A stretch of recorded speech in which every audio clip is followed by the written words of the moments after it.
Actually, what this topic reminds me of is when we were living together in Budapest and we were learning coaching from our mentor. We were learning meditation, how to use our mind in the correct way, going into more kind of unconscious style work or therapy, that kind of lens of it. Mm. And something that I realized there is that that's when that storyline around still being the same person, despite having done all the work, started to melt away.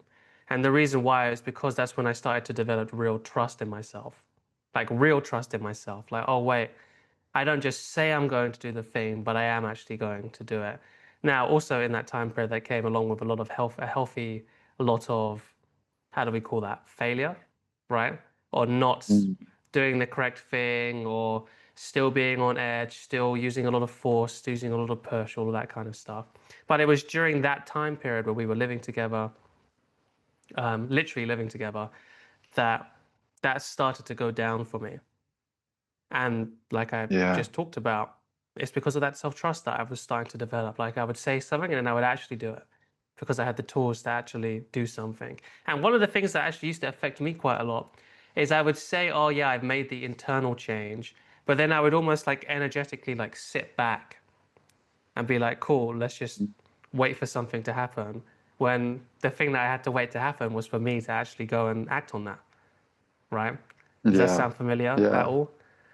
So, Yeah. Just waiting there. Come oh on. yeah, Where's my presents? What's that about? You're late. yeah, What's happening? yeah. Aren't you supposed to figure that out for me? But it was Yeah. realizing that no, yet again, I was in charge of my life. I had to do something Oh, like that. And from Mr. Bhakti himself, are there any stories that are coming up for you right now when you think about that?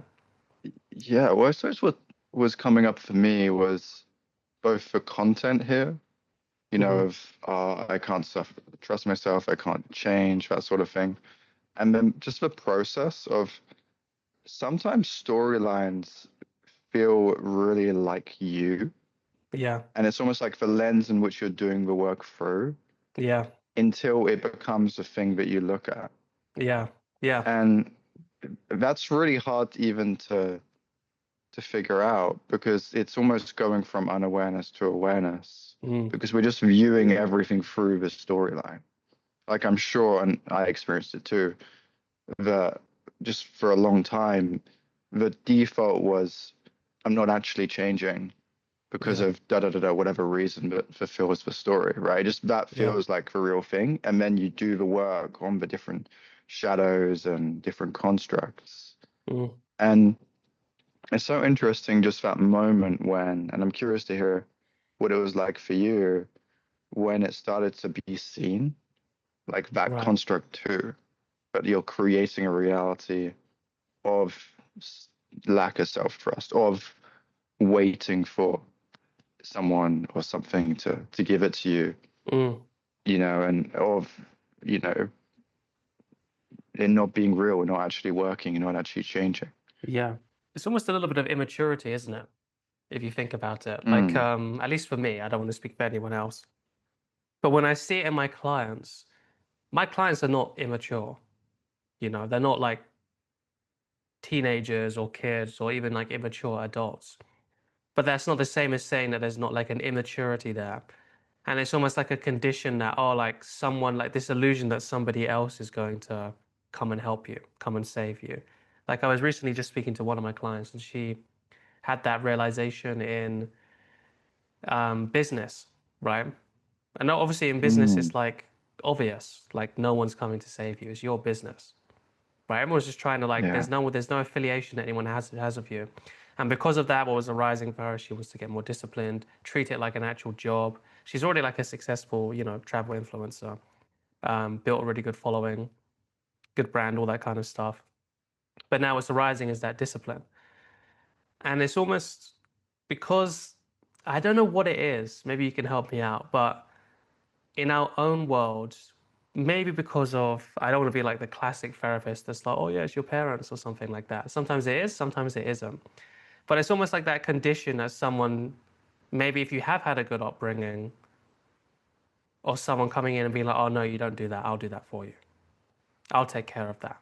Mm. There's like an expectation that for your own world, and this actually relates to our last podcast. If you haven't watched it, go and check it out. Which had a lot around boundaries.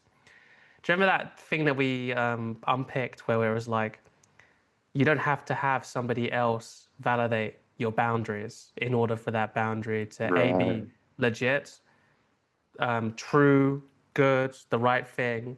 Because first of all, it doesn't make any sense. If you're setting a boundary against someone who's more egocentric, in a shadow crash, more narcissistic, they're not going to validate it. So it just means that now with those people, you just can never set boundaries? No, of course not, right? It's like a Yeah. similar vein there, like, oh, like somebody else, like, I have to wait for there to be a sign, you know? Mm. I have to wait for there Yeah. to be synchronicity. I have to wait for me to feel a certain way, right? Yeah.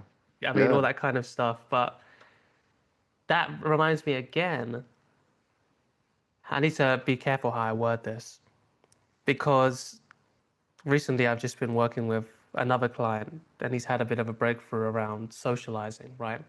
He's already very good socially. Mm. He just wants to get a bit more active, get a bit more out there, basically.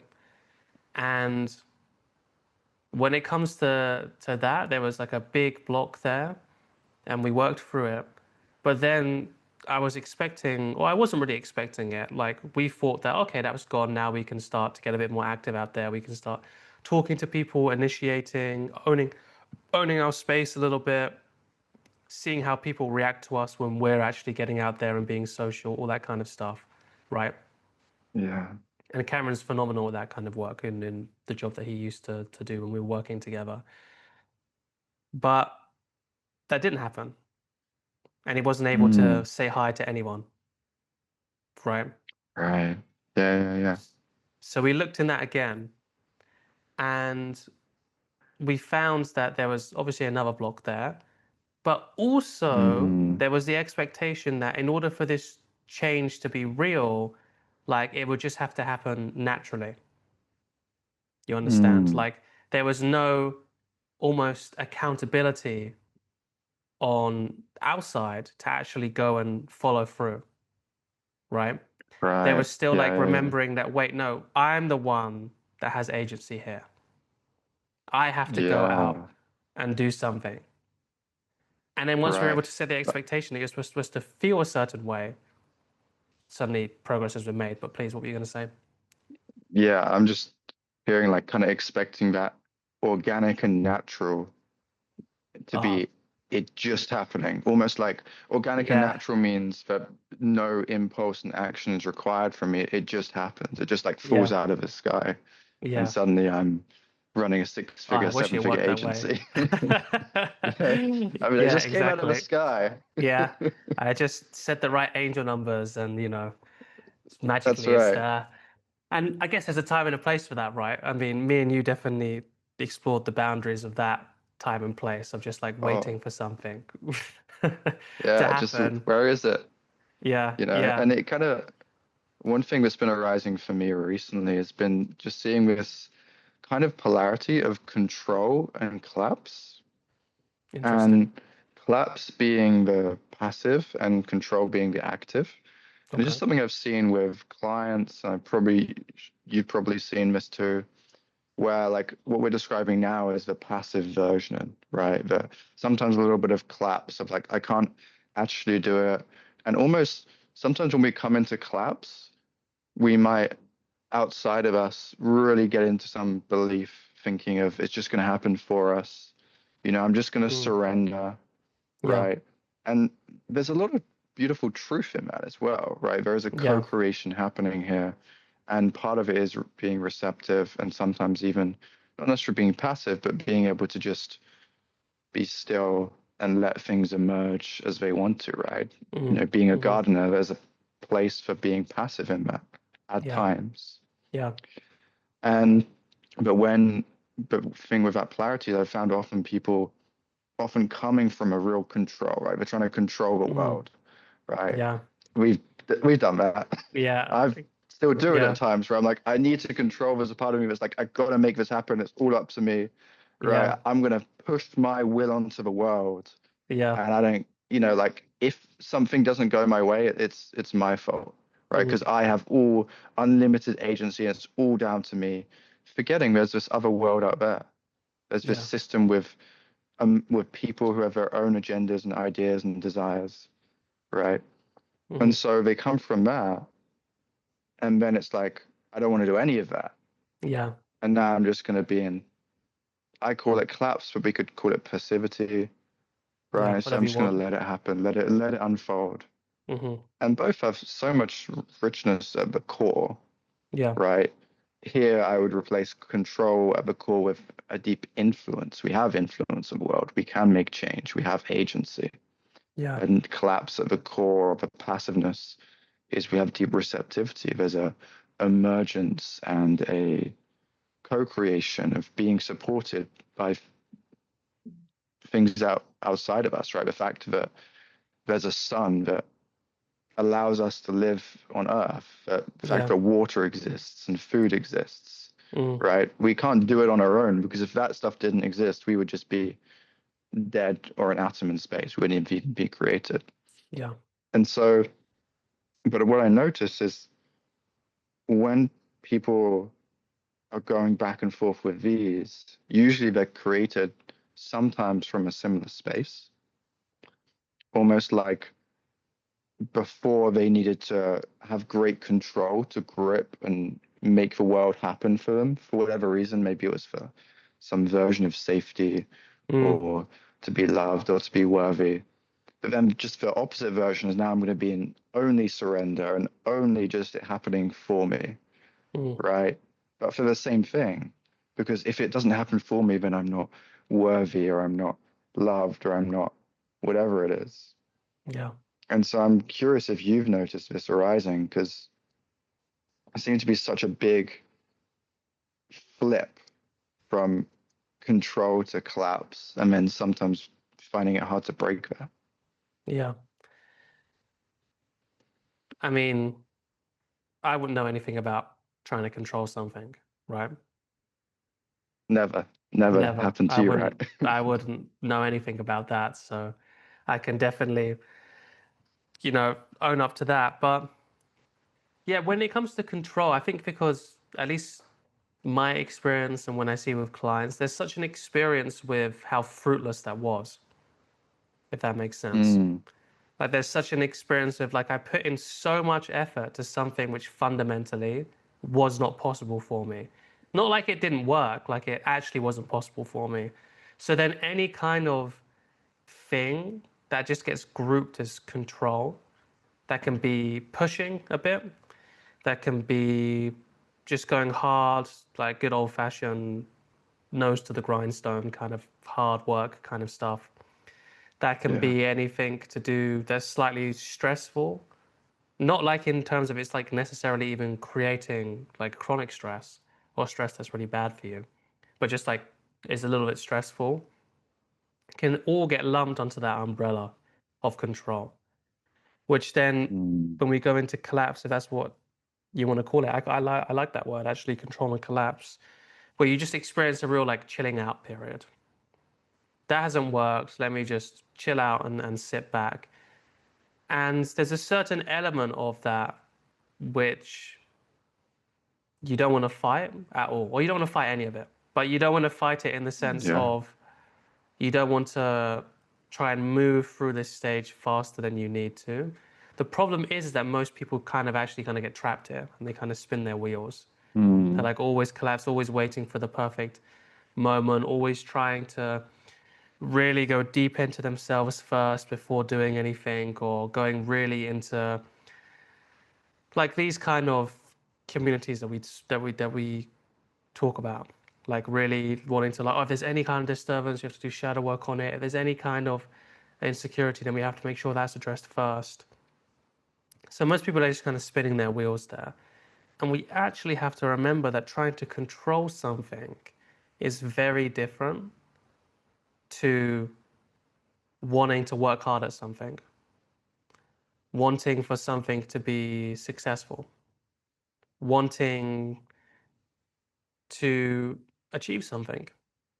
You know, none of that Yeah. stuff has to come with that stress and that tight grip around control. Mm. But because we don't trust ourselves, right? And the reason we don't trust ourselves is because we've never known ourselves to do that. Well, the reason Mm. we've never known ourselves to do that is because we've never gone back into it from this place of collapse. That was all Yeah. pre-collapse. That was pre-knowing this truth or narrative that's coming up for us right now.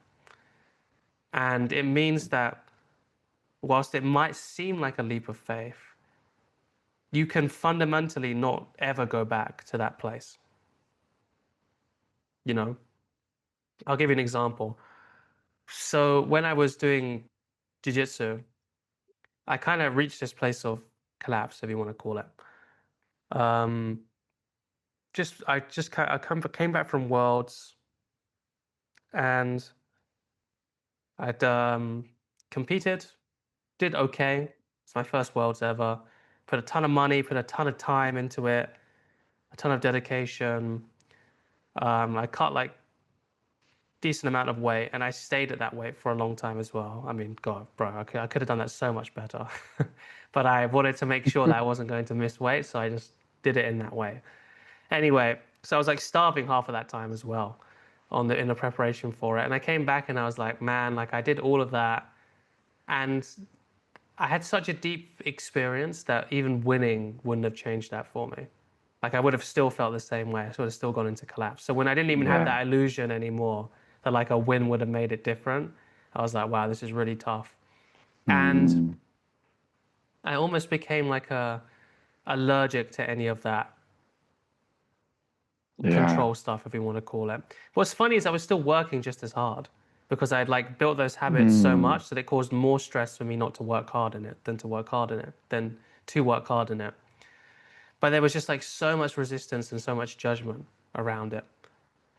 But if I had Yeah. allowed myself to chill out in that collapse a bit more and then go back to the grindstone with inspiration rather than expectation, we can maybe call that polarity, Yeah. then I would argue that that would have been a very different experience if I Yeah. wanted to, obviously. Obviously, I'm glad that I ended up not doing that, and here I am speaking to you. But that was like a real visceral example from my journey where it comes to navigating that leap of faith is what I call it. I like the idea of a leap of faith. I'm not sure if you do like where Mm. it's like oh I kind of know that I know I'm supposed to jump this way. I know I'm supposed to jump over here. I just don't know where that here is. Yeah. Does that make sense? Yeah. Absolutely. Yeah. And even with a leap of faith, sometimes it's almost like whatever is behind you is just done. It's just over now. Like you said, Yeah. like that control, the win wouldn't even matter. And Yeah. so almost the leap of faith becomes a leap into that unknown, Yeah. not knowing what it is, but knowing that it's not that. Yeah. And being like, thank God that it's not that, because I don't Yeah. want that anymore, at least Yeah. in that way. Yeah. Yeah. And it's interesting just seeing all these different dynamics at play, control, collapse, self-trust, all how all of them kind of play together. But when I'm thinking even into my own life of places this has kind Mm. of come up, and we referenced the Bhakti days. For me, that was a really wonderful practice. Bhakti's a love practice. It's great fun. Yeah. Yeah. It's a But ton of what fun. tends to happen, yeah, it's a ton of fun, is the Bhakti, you have really often wonderful state experiences.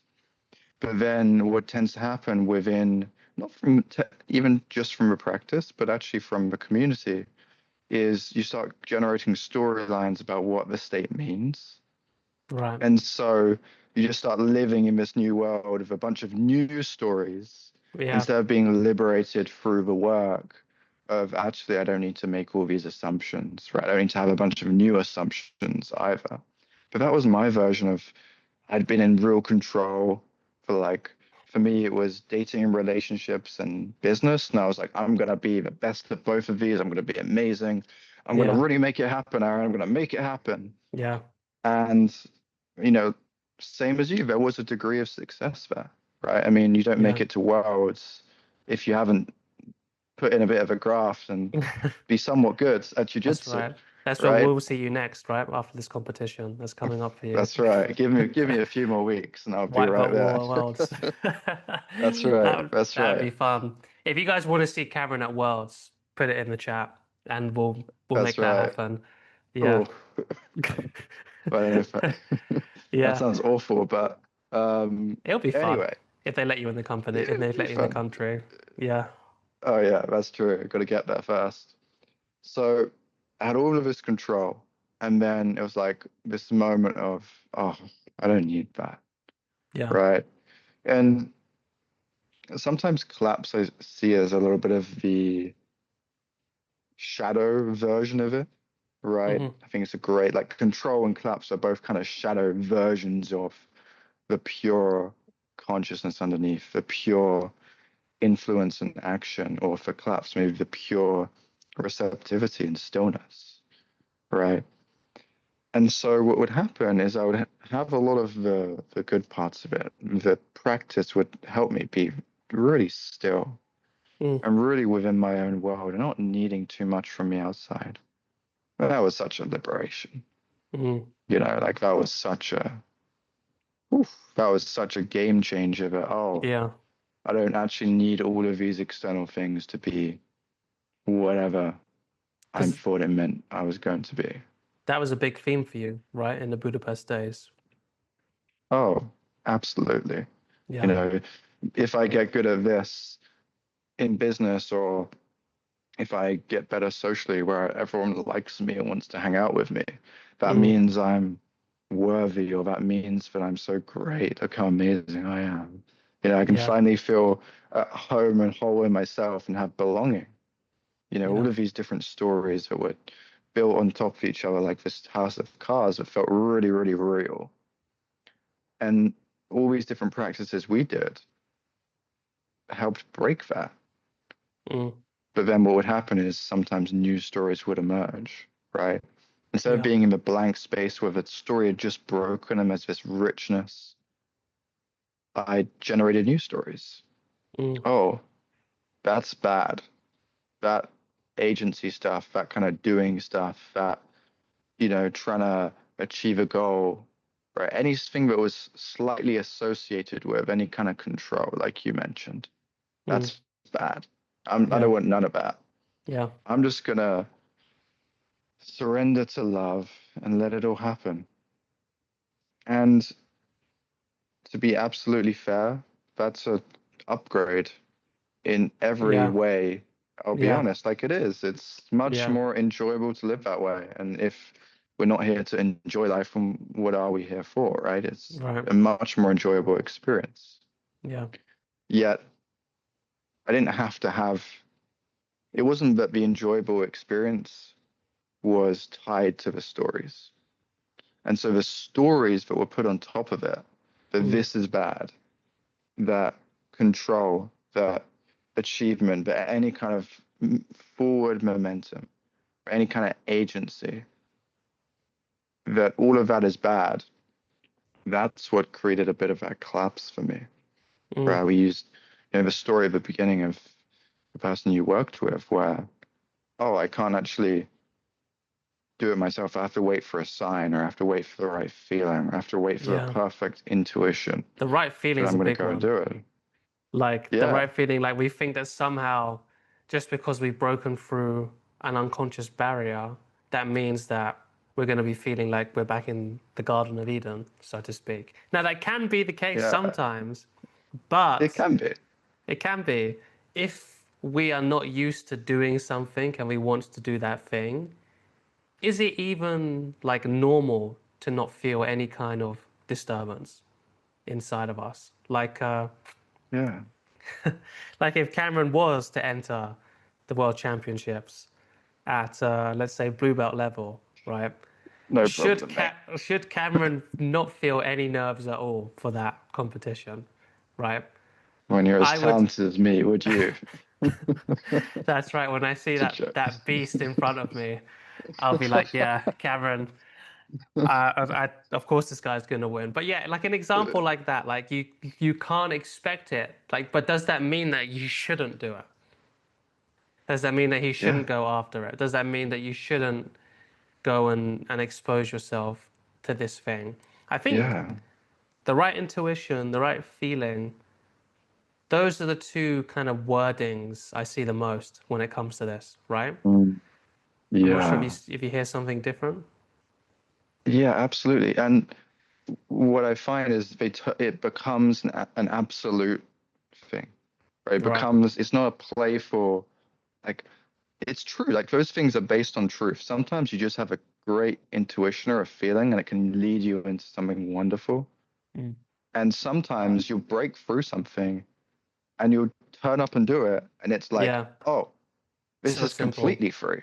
Yeah. Yeah. But Sometimes it's when like that that. becomes, it has to, yeah. But when it has to be that way, Yeah.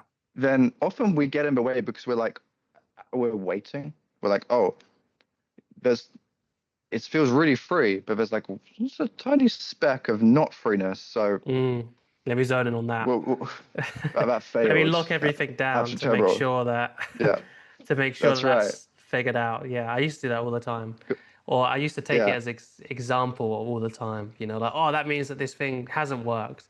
And then all the old yeah, storylines come up, right? And that's what leads you to not trust yeah. yourself, you know? But Mm, because, to come back yeah, to the story, when we were in Budapest, we were in such a container where we were just like held in that difference. And there was so much happening all the time, clients, breakthroughs, business going up and down, working with our mentor, living with our mentors. One of our mentors was dying from stage 4 cancer. It's just like so much stuff happening. It just like forces you to be at such a level that you're just like, no, yeah. it's all good. Because if you didn't do that, then it would have been a bit tough, I would have said, you know? It would have been a tough day at the office. Yeah, it would have been a tough year at the Absolutely. office. Yeah, Yeah.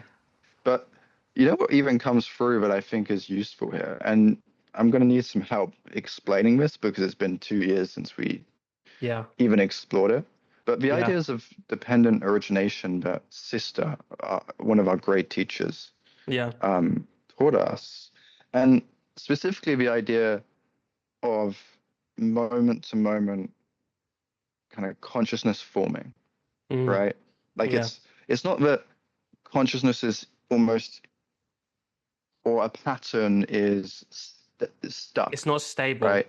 It's not It's stable. That's right. constantly forming and reforming, forming and Yeah, reforming. Yeah, yeah.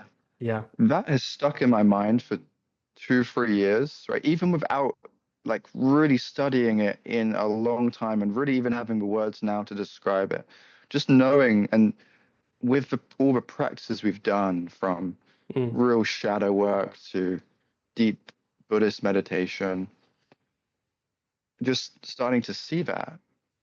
That is such a, when you're noticing just it almost dying and reforming each pattern, and noticing that each pattern that we think is real for us is different every time we're experiencing it.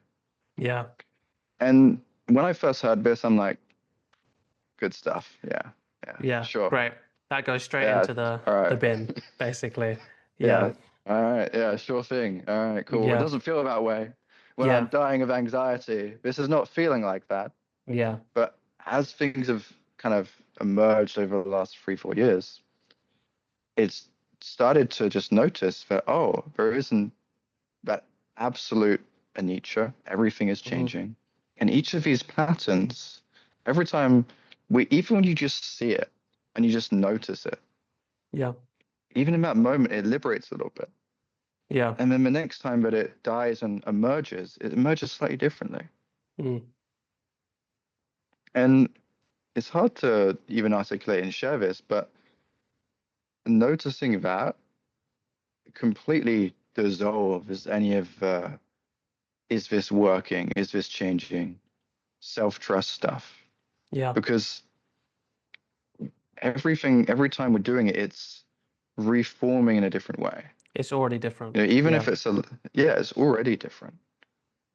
And playing with it that way just gives you almost a sense of grace Mm. that kind of, at least for me, lets me relax. Yeah. Of, oh, it's not like a mechanic where it's either out or it's in when I put like the nut in, right? I'm not much of a mechanic, so the metaphor Yeah. is dying here. Yeah. But it's not A or B, it's just constantly changing and reformulating. And as we do this work, and as we have enough pressure on it in some ways or enough attention on it, it eventually just dissolves and liberates fully. Mm. And at the same time, when it's at 98% liberated, we don't need to get annoyed or feel like it's not changed because 2% is left, Yeah. you know? Yeah. So what that reminds me of is, do you remember that old thing that we used to always, or we still have integrated it, where it's notice the difference rather than what's the same? Yeah, absolutely.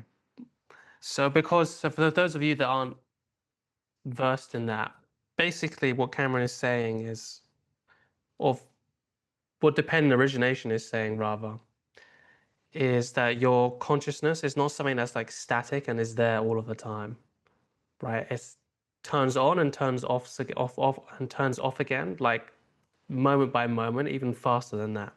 And depending on how deep you get into meditation, you can kind of like see that happening. And then falling through into cessation, into nibbana, is when your consciousness gets switched off for a moment and it switches back on, basically. And what this does is it gives you, like Cameron says, like this understanding of anicca, that everything is impermanent, which means that, and everything is subject to change as well, which means that these insecurities that we're suffering with, these storylines, these narratives that we've convinced ourselves are so real and are the same, are actually just changing all of the time. We have like a rough idea of what they are. There's a rough construct which stays the same, but the way they actually come up and inhabit ourselves is different every single time. Yeah. And if you can pay attention to that difference, then what it destroys is any sense that this is just how things are, this is predetermined, there's nothing we can do about it. Which I think is the Yeah. thing which holds a lot of people back most of the time. Oh, Like, absolutely. what we're gonna Yeah. do, like, I can't change anything, like, this is just where I am, I'm stuck with this, all that kind of fun, lovely stuff that we love to have about ourselves. So if that goes, then the possibility to change is not just possible, but it's something which is a natural process, gets opened up. Once you get to Yeah. that stage, you're off to the races, basically. Yeah. Yeah. And I don't know if you probably noticed this with clients and with yourself. Sometimes we have that more lucidness of where change is just like very easy, even if we don't articulate it that way, in one area of our life. But just that's like changeable. You know, Mm, we're able to grow in that or change that. And then we have another area where we're like, no, that's stuck. For mm, whatever reason, just the constructs we took on. And it's so interesting to notice that sometimes and even allow us to consciously see that and articulate that. Because often it's not something we're putting words to. mm, And it's so interesting even noticing the quality of how that feels in the mind compared to the quality of the other one. So they have like a different feeling and a different experience, mm, all based on just how we're constructing it and what we took on. Right. If you're, you know, even for me and you, like certain things in our life have been easier than other things. For me, mm. maybe dating and relationships, while it was something I pursued, Yeah. it always felt more lucid. It felt like, oh, that's just available. That's Yeah. something that's will grow and change. And even if there's moments where it kind of sucks for a moment and it's not going my way, and I just had a bad date or whatever it was, Yeah. it's still within that lucid experience of, oh, it's going to change, it's going to get easier, I'm growing. Even the bad experience is put into that, it's growing and it's easy. But then another area, maybe for me, at times business was much more heavy and stuck, right? Less lucid. Hmm. And it was like, oh no, that's not changing. And even the good, right? The opposing in the other one, the bad was put into the lucidness and the change. But in this one, even the good moments of closing a brand new client, right, at a new price, but it's put within this quality of stuckness. Mm. And it changes how it's perceived. Oh, that doesn't count because of, I don't know, it's a referral. So That instead of doesn't coming through count. a funnel, that doesn't count. That doesn't count. Yeah. And that's a big one. Like, I mean, Yeah. it's so easy to see from the outside of like, what are you doing? You're just like filtering the storyline to Arbitrarily make it fit, but deciding. it doesn't Yeah. work. Yeah, Yeah. that doesn't count because it fits my story or not. Yeah. But when you're in it, you always come up with a great reason why it doesn't count. Yeah. And it's like, oh, that's just Yeah. Of logical, mate. course. That's Of just, course it doesn't count, mate. Yeah. What are you of talking course, it about? doesn't count. What are you talking about? Yeah. Yeah, you still not. Aaron doesn't understand. Yeah, Yeah. what's he talking about? What's he talking about? Basically. Yeah, Yeah. Okay, sir. Do you have anything else coming up for you? no, I think that's a good place to call it, unless you got something coming up. No, other than have Cameron in your thoughts for his competition this weekend. We'll all be sending him our love and support to make sure that he Yeah, I'm crushes gonna it. need it. Yeah. Hopefully. Um, he's a lean, mean fighting machine, so I'm sure he'll get after it. How many matches do you have again for people maybe that are listening? So it could be one. I think it's knockout, from what I understand. I don't fully know. Yeah, I'm pretty sure it's knockout. So it could be knockout. one. If I What's get the through, max? if I get through, I'll be so happy. Yeah. But I don't care. I'll have a gas tank forever. Um, but like I think it's max because there's about 15 people in the bracket, so probably Okay. 3 or 4. I think Yeah, it three or get four. to. Nice. That's a good amount. Yeah, Nice. Okay. yeah. So see how it goes. If you want to watch the rest of the journey, then head over to Cameron's channel. Obviously, I can't recommend him enough. Go ahead and have all of his links in the bio below. All of my links in the bio below. And Cameron, is there something you want to end with? Yeah, same here. If you're watching on my channel, go check Aaron. His YouTube channel is linked in the description. He's got some amazing stuff, different flavor to me, but of extreme value, in my opinion. Great. See you guys then.